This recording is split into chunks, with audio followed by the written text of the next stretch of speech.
everybody, this is Laura, City Scrapper. Thank you so much for joining me on my channel. Today I have a layout that I made for Mixed Media Mayhem. For this week's Mixed Media Mayhem, we are creating a layout with a messy ink background, stamping, and no pattern paper. Not using pattern paper is going to be a little tricky for me. When I make a mixed media background, I feel like I don't use as much pattern paper as I normally do on a layout, but I rarely, if ever, don't use any pattern paper. So this really was a challenge for me. So to create my messy background, these aren't inks, these are sprays. I don't know if those terms are interchangeable, but I don't have anything other than sprays, so this will have to do for my background. I gessoed a piece of 120-pound smooth white cardstock, and I used some of my Lindy's Starburst sprays. I used saltwater taffy and wild honeysuckle coral, and I'm making a messy background. I'm just trying to make a circular shape, and then I'm going to layer all of my photos and embellishments on top of this shape. So I use the packaging technique, and I pressed down both colors on the background, and now I'm building up the layers of color. In addition to the packaging technique, I'm also adding splatters, and I mainly concentrate the splatters around the outside of the circle, but I have some inside the circle as well. And even when it's not part of a challenge, I do tend to add a lot of messy splatters to the background. I just love that look. I'm using a piece of 120-pound smooth white cardstock, and I have coated it with gesso. And I'm using a heat tool in between each layer of color, and that helps the color to get darker. As you go along, the layers will build up and the color becomes darker and more intense. So now the background is dry. I sprinkled some water over the top, and I usually do this a couple of times because when I roll the paper towel over the top, if you've watched my videos before, you may know that it lifts up the color and it makes a really cool effect, and it's something that I really love to do on my mixed media backgrounds.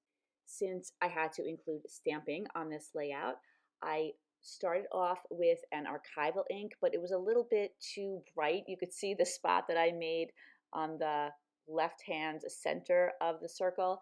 It was just too bright of a pink, so I went back into my stash and I looked around and I found a Stampin' Up color called Regal Rose, and I'm using a couple of different stamps that I have. I think they're all Stampin' Up stamps.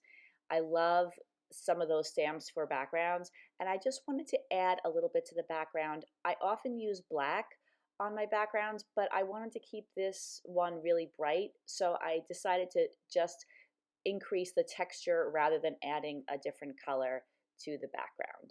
After I added some stamping, I got out my watered down white acrylic paint and I started to add some splatters to the background. I add what seems like a lot of splatters, but there's really not too much paint left in that little container. I really have to replenish my watered down white acrylic paint stash, so I have to keep dipping the straw back into the container in order to get all of the white paint out. This layout is going to be a birthday layout. I seem to be making a lot of birthday layouts lately, and so I really wanted there to be a festive look to the background. So I found that I had this stencil in my stash. It is all numbers, and you really can't see clearly what the image is on the stencil all the time, but I love the idea of having the subject of the stencil match the subject of the layout. And I think that this is a really cool stencil. I must have gotten this a while back from AliExpress. I'm not really sure. I'm sorry, I have so many different stencils in my collection because stencils are one of the things that I absolutely love. So whenever I see stencils that I like, that's one of the things that I will splurge a little bit for because I love them so much, but it looks to me like it might have been from AliExpress.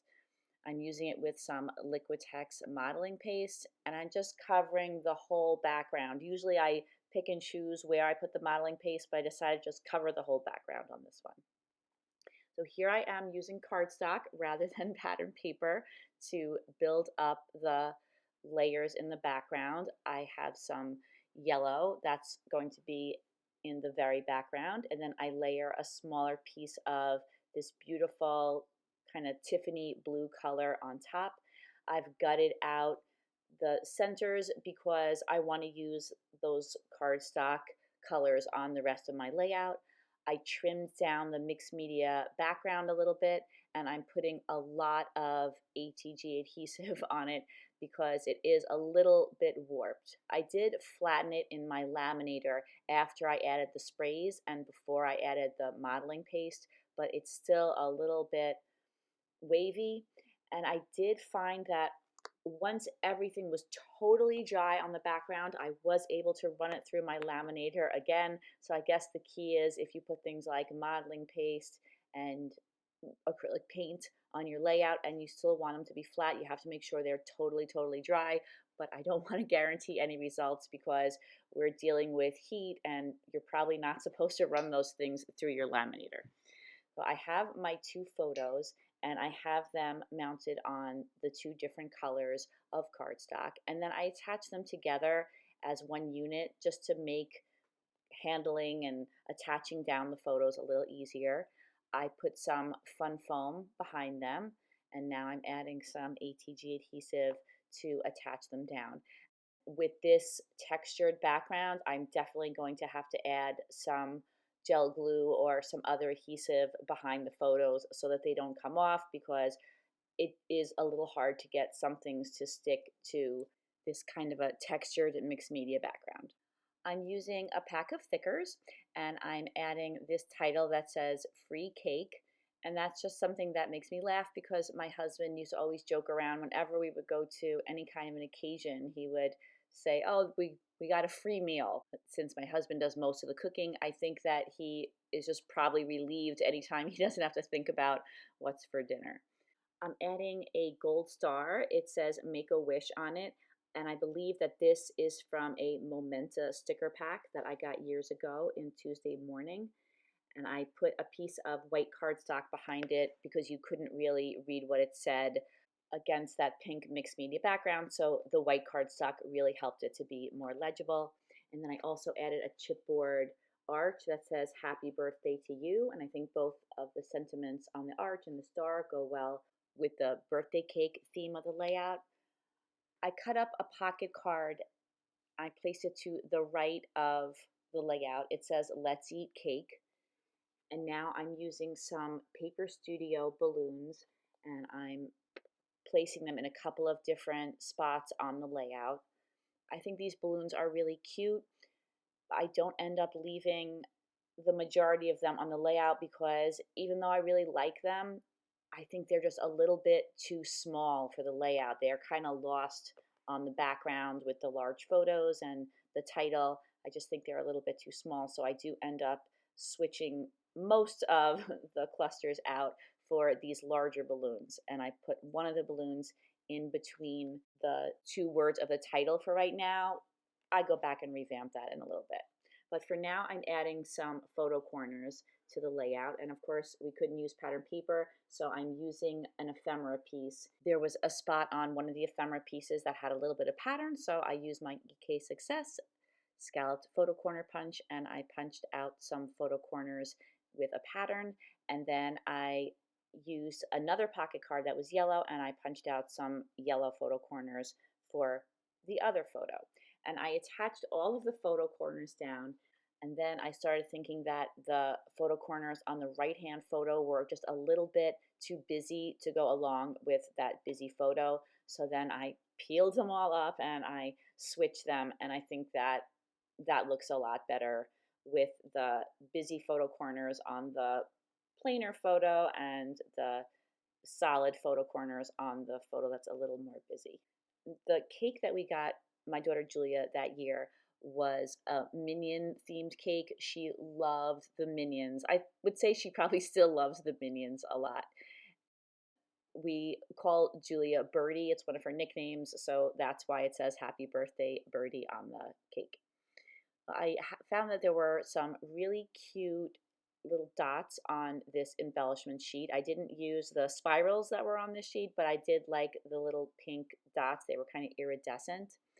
And then I just recently purchased this Minion sticker sheet from Michaels. It was in that 99-cent clearance section, but it was even less than 99 cents. I thought that these would make cute little additions to the page. Since the cake was Minion themed, I thought that I would stick a couple of Minions around the page. And there were some repeats on this sticker sheet, but there were a lot of different designs. Julia's favorite Minion is the one that has just the one eye in the center. So I was looking for those Minions, and then I was just looking for ones that had cute, cheery expressions that I thought would go well with this happy occasion. I add a heart in between the two words of the title. I don't end up leaving that there. I also tried these Jolie's balloons. I thought those were really cute, but they were just a little bit too big. Some were too big, some were too small. I finally decided on these Paper Studio balloons, and I also wanted to work in the dark blue color. So I peeled the small dark blue balloon from those other stickers, the ones that I originally put on the layout, and I incorporated that blue balloon into each of the three clusters. I wanted to make sure that I had some of that blue color somewhere else on the layout besides just in the title. Although now that I'm looking at the layout, I didn't even think about this. The overalls on the Minions are also dark blue. I haven't done it yet, but I do want to add a little bit of journaling to this layout. I found I had a little circle that had some lines for journaling, and I decided to incorporate that into the cluster on the right-hand side. I have my little sentiment still that says "Let's eat cake," and I thought that it would look a little more finished if I added a border to it. So I mounted it on some of the blue cardstock that I have been using on the layout, and I added a foam blue heart that's kind of been floating around the layout for a while to that cluster. I also added some jewels, and I added a little Minion. I've changed the embellishment between the two words of the title quite a few times. I finally decided on the embellishment that's going to stay on the layout. I fussy cut out this cake from another pocket card. Those pocket cards came in handy on this layout, and I put a Minion on top of that, and that's what finally stays there. I was thinking that the Minions would look cute with some little party hats. The Minions are very tiny, so I just had to use some scraps. I used some cardstock scraps. I used bits of the patterned ephemera piece that I used to make the photo corners, and I cut out little tiny triangles, and I placed them on the top of each of the Minions' heads to look like party hats. And then I remembered that I had these really, really tiny pom-poms, and I think I have had these literally since my childhood. I bought these so long ago. I used to make little creatures for my dollhouse with them, and I was going to get rid of them, but I thought, you know what, they're so tiny. I bet someday I'll use them on a scrapbooking layout, and apparently this is the day. So they were, I thought, a nice finishing touch for those party hats.